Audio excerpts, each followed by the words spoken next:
ഉൾനാടൻ ജലഗതാഗതത്തെ പ്രയോജനപ്പെടുത്തി ആദ്യം ഒരു പോർട്ട് ഉണ്ടാക്കിയത് കോട്ടയത്ത്. ഞാനത് അന്ന് വലിയ അത്ഭുതമായിരുന്നു. ഞാൻ കേട്ടോ, ഇപ്പൊ അദ്ദേഹം ചിരിച്ച മാതിരി അന്ന് ഞാൻ അസംബ്ലിയിൽ ഇത് പറഞ്ഞപ്പോൾ എല്ലാവരും ചിരിച്ചു.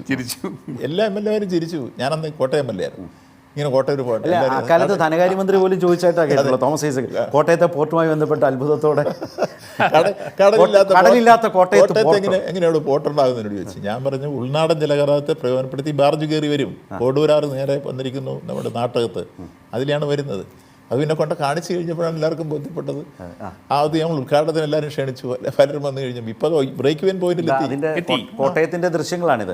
പക്ഷെ അത് വിഴിഞ്ഞവുമായി എങ്ങനെയാണ് മിനിസ്റ്റർ കണക്ക്? അതായത് വിഴിഞ്ഞത്തെ ഇപ്പോൾ ആളുകൾ ആ സംശയം ചോദിക്കും. ഇവിടെ വരുന്ന ചരക്ക് നമുക്ക് കോട്ടയം പോർട്ടിലേക്ക് കൊണ്ടുവന്നാൽ എങ്ങനെ? ഗുണം ബൈ റോഡ് അല്ല, ദേശീയ ജലപാത നമുക്ക് ദേശീയ ജലപാത വഴി കൊണ്ടുപോകാനുള്ള സൗകര്യമുണ്ട്. ചെറിയ ഷിപ്പുകൾ, അതോടൊപ്പം തന്നെ ബാർജുകളും. അതുവഴി വന്നു കഴിഞ്ഞാൽ ഇത് കസ്റ്റംസിന്റെ അംഗീകാരം കിട്ടിക്കഴിഞ്ഞു ഈ കോട്ടയം പോർട്ടിന്. മറ്റ് ചില പോർട്ടിന് കസ്റ്റംസിന്റെ സംവിധാനം ഇല്ല.